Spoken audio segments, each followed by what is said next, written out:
E aí, companheiros, companheiras, tudo bem? A gente vai falar sobre um processo revolucionário que aconteceu ao longo do século XX. Geralmente, quando a gente pensa em revolução no século XX, acho que pelo menos na cabeça de alguns, da galera que curte a história, né, vem à cabeça a Revolução Russa. Mas existe uma outra tão importante, né, talvez não tenha tido aí as consequências, né, tão importantes ao longo do século XX como foi a Revolução Russa, visto que da Revolução Russa viria a Guerra Fria, né, aquela ambiguidade, né, aquela dualidade que havia entre o regime socialista e o regime capitalista. Mas a Revolução Mexicana ela é muito emblemática, sobretudo porque ela representa, quase que meu cotovelo foi embora agora, porque ela representa uma ruptura muito grande, né, e uma demonstração de uma imensa insatisfação popular, de uma população para com a governabilidade do seu país. Enfim, revolução é toda e qualquer ação que transforma ou que pretende transformar consideravelmente aquela sociedade que está posta. Esse é um processo revolucionário. E ao longo da história existem muitas evoluções, né, algumas muito conhecidas e outras não, e outras que equivocadamente recebem o título de revolução. Revoluções importantes, cara. A primeira de todas elas, a Revolução Agrícola. O homem aprendeu a plantar. Então, a partir de agora, a humanidade, né, ou grande parte dela, tornou-se sedentária em função dessa transformação. Você tem a Revolução Francesa, que trouxe aí uma igualdade jurídica, ainda que não uma igualdade social. Você tem uma Revolução Russa que tentou trazer uma igualdade social com a implantação do socialismo. Então você tem uma série de revoluções que acontecem ao longo da história. Algumas conseguem se manter, algumas conseguem ter sucesso, outras não conseguem, mas é muito importante conhecer, porque toda e qualquer contestação social advinda, sobretudo das camadas mais pobres, elas precisam serem conhecidas, viu? Porque é do interesse, em geral, de toda ou quase toda a elite econômica, elite social, esconder, né, esses personagens, justamente porque, numa perspectiva marxista, né, o que move as sociedades é uma luta de classes, são as lutas de classes. Então é muito importante que a classe subalterna ela seja dominada de tal modo pela classe dominante que até mesmo a visibilidade dos líderes que tentaram uma transformação social precisa ser devidamente esquecida. Não é à toa que, se você observar, trazendo aqui a nível de Brasil, se você observar os nomes das ruas, das praças, das escolas, em geral, são nomes de políticos, geralmente conservadores, geralmente políticos de direita, geralmente políticos ligados a uma ala militar, ligada a uma ala empresarial, coisas do tipo.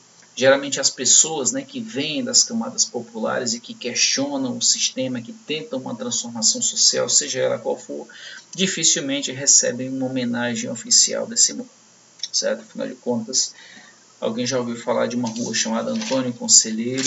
Né? Não temos ruas com esse nome, né? Infelizmente, essas pessoas só não são esquecidas porque existem os inconvenientes historiadores para falar dessas pessoas. Mas se não fôssemos nós, esses inconvenientes professores de história, provavelmente você nunca nem ouviria falar desses personagens, né? Por exemplo, o que é que se sabe sobre a Revolução Mexicana? Né? Esse aqui são slides que remetem a uma série de revoltas, né? Que aconteceram na América Latina. Vocês estão vendo alguns personagens bem conhecidos, né? O brasileiro ali, Getúlio Vargas no canto, aí você está vendo Salvador Allende ali do Chile em cima, você está vendo Fidel Castro aqui mais para o canto, e mais a central, o presidente Kennedy, norte-americano. Então você tem vários personagens, né, que foram importantes, cada um à sua maneira, ao longo do século XX, mas o capítulo de vocês, esse capítulo, a gente vai trabalhar sobre a Revolução Mexicana. Então, o que é importante conhecer, né, de maneira rápida, de maneira concisa? Primeiro é importante conhecer alguns conceitos, galera, que eu não vou tratar de todos eles, mas é muito importante conhecer. Um desses conceitos é esse último aqui, ó, imperialismo. Imperialismo, a gente ouve falar de impérios. Espera aí que eu não sei fazer duas coisas ao mesmo tempo, não. Se eu clicar, eu tenho que parar e olhar. Coisa de homem mesmo, a gente só consegue fazer uma coisa. Até para mascar chiclete eu tenho que sentar e me concentrar, certo? Então, só um minutinho. Mas enfim, o que é imperialismo? Né? Imperialismo é como você já deve ter ouvido falar em aulas de português, de gramática, né? O verbo imperativo, né? Uma coisa que vem de ordem, de autoridade. O império é aquilo que se impõe pela força, é aquilo que se impõe por um poder exercido, seja ele um poder físico, como era o caso do Império Romano, que invadia, ou seja ele por uma dominação no campo ideológico e econômico, né, como é o caso que os Estados Unidos fazem hoje. Não tem soldados americanos aqui, certo, em Calcaia, nos oprimindo, estamos vendo, mas nós somos, né, de uma certa maneira, controlados, né, e subjugados pela nossa cultura de dependência, pela nossa economia de dependência em relação ao grande capital norte-americano. Então, tudo que nós consumimos, basicamente, ou quase tudo que nós consumimos, tem uma origem norte-americana, nós dependemos. Seja, eu estou falando desde o que nós comemos, o que nós vestimos, até mesmo o que nós assistimos. Isso tudo vem, se não produzido diretamente, né, pela nação norte-americana, mas inspirado. Mas você vai em qualquer restaurante, por exemplo, você vai em qualquer lugar, você vê a força da cultura norte-americana introduzida dentro do imaginário coletivo do nosso país. Então nós estamos sujeitados cotidianamente por uma grande nação, uma nação que, como toda e qualquer nação imperialista, é uma nação que tem o seu lado de opressão propriamente dita, certo? Então, e nós estamos longe, cara, dos Estados Unidos, estamos longe, muitos e muitos milhares de quilômetros aqui na América do Sul, certo? E agora você imagine quem mora ao lado, cara, como é o caso do México.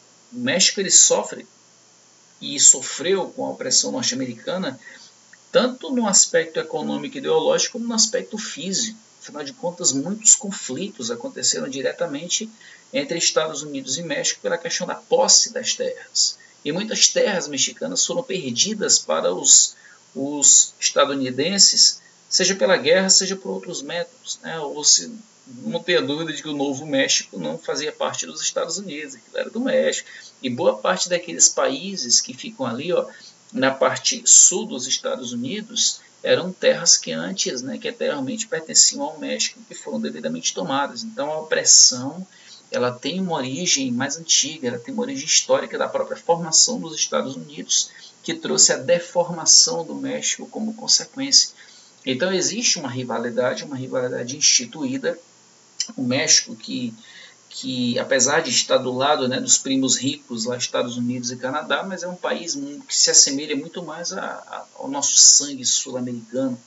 É um país cheio de problemas sociais, uma série de desigualdades e problemas administrativos ligados à incompetência e corrupção, algo muito semelhante ao que nós temos no Brasil. Né? E uma brutal desigualdade social.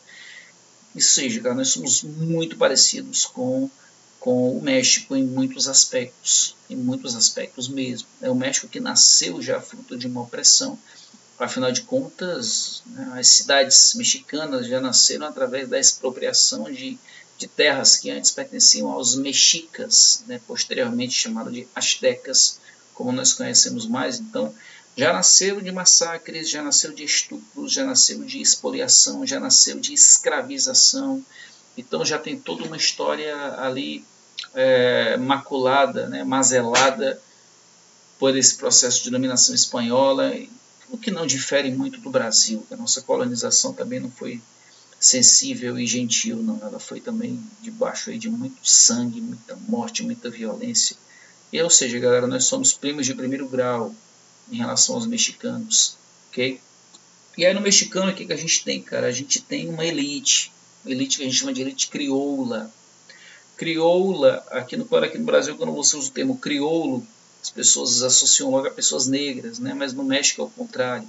A elite crioula era uma elite descendente de europeus, era uma elite branca.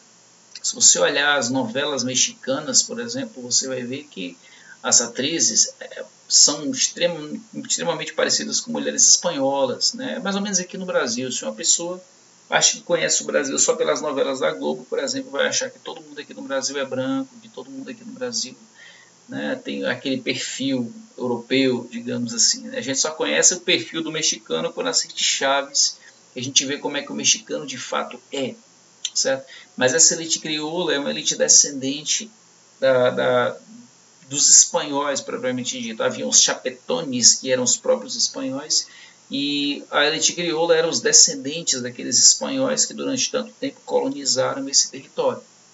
Então o México cresceu como um país agrário exportador, muito parecido com o Brasil, dependente economicamente de nações mais poderosas, né? Foi a nação que mais sofreu impacto, né, com aquele processo de dominação norte-americana. Então essa mais ou menos era a lógica. Nenhum país também que conheceu uma série de ditaduras, e a que nos interessa aqui é a deste cidadão aqui, ó, chamado Porfírio Dias. Esse cara foi ditador de 1876 até 1911, e dentre as inúmeras aberrações que este indivíduo produziu no território mexicano, talvez a mais grave delas tenha sido quando ele decidiu expropriar a terra da população e dar as terras para os latifundiários. Sabe? Ou seja, a gente fala tanto de reforma agrária, quando você tira a terra dos latifundiários para distribuir para a população pobre, o cara fez o contrário. Ele pegou terras que eram utilizadas pela população mais simples, pela população mais pobre, tomou aquelas terras e entregou as terras para aliados seus latifundiários. Não se surpreenda, isso é mais comum do que você imagina. Afinal de contas, no Brasil, nesse momento, cara, o que a gente vê de terras que são utilizadas por população pobre, que são simplesmente entregues nas mãos do agronegócio, certo? O agro é tudo, pessoal, como diz na televisão, é pop, é tech, é assassino, é exterminador, certo? É incendiário, o agro é tudo como você vê na televisão mesmo, certo? É tudo que você possa imaginar, tanto pelo lado útil, como também pelo lado devastador, né? Pelo lado predatório, pelo uso da terra de forma predatória. O agro é mais ou menos isso. Não que o agro não seja importante, o agronegócio ele tem o seu valor, afinal de contas é o nosso principal produto de exportação, mas é muito importante que o Estado saiba instituir limites. O Estado ele não serve a empresários, ele serve à população. Quando o Estado começa a achar que serve a uma elite econômica, você abre um espaço para que haja, né, uma possível revolução, uma possível manifestação social em larga escala. Isso aconteceu no México, pode acontecer no Brasil, já aconteceu no Brasil, acontece em vários lugares do mundo e pode voltar a acontecer se por um acaso os governantes não tiverem esse senso de que governa para povo e não para poucos, certo? Então, quando Porfírio Dias fez isso, ele trouxe, né, uma série de manifestações e lideranças apareceram como uma oposição fortíssima. Uma dessas lideranças, né, foi puxada por este cara aqui, ó, que é o Madero. O Madero, Francisco Madero, ele era um membro da elite, mas que discordava dessa metodologia governamental implantada pelo Porfírio Dias. Então ele e outros líderes mais populares, como era o caso de Pancho Villa e de Emiliano Zapata, que a gente vai ver mais para frente, eles iniciaram uma revolta popular gigantesca, uma revolução camponesa muito grande contra o governo de Porfírio Dias, e este, não tendo mais sustentabilidade no poder, acabou renunciando. Então Francisco Madero convoca eleições e é eleito presidente da República. Então esperava-se que mudanças iriam acontecer agora, né, com este novo governante que carregava, né, essa esperança de que agora ele governaria para a população. Mas isso não aconteceu. Isso não aconteceu porque Porfírio Dias Francisco Madero, ele tinha um defeito, que é um dos piores defeitos, que é de ficar em cima do muro. Esperava-se que ele fosse fazer uma reforma agrária para a população, pelo menos devolvesse as terras que Porfírio Dias havia tomado para entregar para os latifundiários. No entanto, ele não fazia, e aquele processo foi demorando. Então, a população, os camponeses, começaram a ficar insatisfeitos com o governo dele. E, ao mesmo tempo, as elites tinham medo do governo dele, porque ele poderia fazer essa reforma agrária a qualquer momento. E a elite conservadora, que olha, só aqui no Brasil, acho que o Brasil é o único lugar do mundo que tem pobre conservador. Acho que nenhum outro lugar. Tem alguns fenômenos espetaculares que você encontra no Brasil, que é pobre de direita e pobre conservador. Isso é uma coisa que você não vai encontrar em nenhum outro lugar do mundo, né? Conservador é aquele que quer conservar seus privilégios. E quais são os privilégios de pobre? Nada. Mas ele quer conservar os seus privilégios de pobre, né? Então, mas deixa para a gente conversar, isso é polêmico, deixa para a gente conversar isso no outro momento, né? Mas essa elite conservadora, não querendo perder os seus privilégios, ficou temerosa de que a qualquer momento o Francisco Madeiro pudesse colocar em prática mesmo aquela reforma agrária, né, que havia causado esperança entre os camponeses e tudo mais, mas por ele não fazer a reforma agrária e por ele causar o medo de fazer reforma agrária, por ele ficar em cima do muro, essa insatisfação ela foi crescendo. E aí Emiliano Zapata, que eu havia falado anteriormente, que era um grande líder popular do México, ele escreve o que a gente chamou de Plano Ayala, que é muito conhecido no México, que era um imenso plano de reforma agrária e de reformas sociais que certamente melhoraria a vida do cidadão comum, né, do trabalhador comum, seja da área urbana ou da área rural. Esse plano Ayala chamou muito a atenção da população simples, causou um alvoroço, então a elite econômica mexicana, juntamente com os Estados Unidos, também preocupado com aquele processo revolucionário acontecendo na sua vizinhança, né, no México ali, pressionou de tal modo que houve a renúncia do Francisco Madeiro, não conseguindo se sustentar, e aí um cara que contava com o apoio daquele primeiro ditador, Porfírio Dias, e também dos Estados Unidos, através de um golpe, ascende ao poder no México, o Victoriano Huerta, em 1913, um ano antes da Primeira Guerra Mundial. O cara chega ao poder, né, com o apoio do primo rico dos Estados Unidos e da elite econômica mexicana. E o cara já entrou prendendo o Francisco Madeiro, o antigo presidente, prendeu e mandou matar o cara dentro do presídio, né, normal, manda matar os opositores políticos, isso é comum no Brasil e em muitos lugares do mundo. E também com a promessa de fazer um governo de terror no qual as manifestações populares seriam criminalizadas e devidamente perseguidas. Essa pressão ela foi grande, isso causou um alvoroço tão grande no território mexicano, que isso levantou a liderança de um governador de um estado do sul do México, que era o Venustiano Carranza, que é aqui embaixo, ele até aqui embaixo, certo? Essa barba dele aí é massa. Quem não queria ter uma barba dessa daqui? Certo? Inclusive as meninas também devem achar bonito uma barba dessa daqui, certo? Esse cara devia fazer sucesso, era o Reinaldo Gianecchini do México, certo? Então o Venustiano Carranza, que era um governador de um estado que inclusive era aliado de Francisco Madeiro, não reconhecendo essa posse golpista de Victoriano Huerta, inicia uma imensa manifestação popular também exigindo a renúncia de Huerta, o que não acontece, não por causa dele. O Huerta ele até renuncia, mas ele renuncia muito mais por um problema que ele teve com quem colocou ele no poder, que foram os Estados Unidos. O México é um grande produtor de petróleo, um grande produtor. E inicialmente esse petróleo era explorado pelas principais empresas, né? Tinha um apelidozinho, não sei se são 7 irmãs, vai ser bem a ESSO, a Texaco, aquelas empresas que tu deve ver teu pai abastecendo o carro vez por outra, né? Então essas empresas elas se instalaram no México e elas eram responsáveis por explorar o petróleo do México, né? Aquela velha história do liberalismo, aquela piada antiga que muitos caem até hoje. Mas enfim, acontece que nesse período o petróleo estava sendo vendido ao desagrado dos Estados Unidos para algumas nações europeias, inclusive a Alemanha. Se você olhar, o ano é 1914, é o ano de início da Primeira Guerra Mundial. Então, o petróleo, né, de contragosto dos Estados Unidos, o Victoriano Huerta começa a vender esse petróleo para algumas nações europeias, né, o que não agradava financeiramente, o que não correspondia aos interesses dos Estados Unidos. Então, por conta desses desentendimentos quanto à utilização do petróleo, porque é um país imperialista, não aceita desobediências, evidentemente. A gente vai ver isso mais para frente, os impactos dessa desobediência, inclusive em Terra Brasília, aqui no nosso território. Então, os Estados Unidos acabam destituindo o Venustiano Carranza do poder. E aí este vácuo presidencial fez com que ele tirou o Victoriano Huerta, e este vácuo de poder fez com que o Venustiano Carranza ocupasse aquele espaço e assumisse a função de presidente da República, certo? Mas a coisa não se resolveria, porque o Venustiano Carranza era oposição ao Huerta, mas, no entanto, ele recebia uma série de acusações de que ele era um cara que só governava para a elite econômica.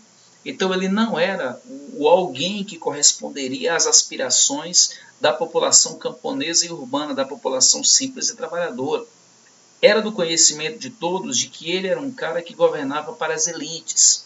Então, tendo esse conhecimento, né, chegando ao conhecimento da coletividade, isso fez com que aqueles líderes populares, sobretudo Pancho Villa, sobretudo Emiliano Zapata, iniciassem uma série de manifestações e incendiassem aquele processo de revolução camponesa que estava em curso já há vários anos no México, certo? E essa pressão ela se deu com tanta insistência que, num dado momento, o Venustiano Carranza chega a recuar, volta depois à presidência da República, reconhece a necessidade da reforma agrária, mas com o apoio das elites econômicas mexicanas, essa reforma agrária ela só viria a acontecer muito tempo depois, já por volta dos anos 30, uma reforma agrária, claro que não dentro das expectativas da população, mas uma reforma agrária importante, mas isso não viria com Venustiano Carranza, principalmente porque os seus opositores, antes disso, seriam devidamente assassinados, né? É o caso do Zapata em 1919.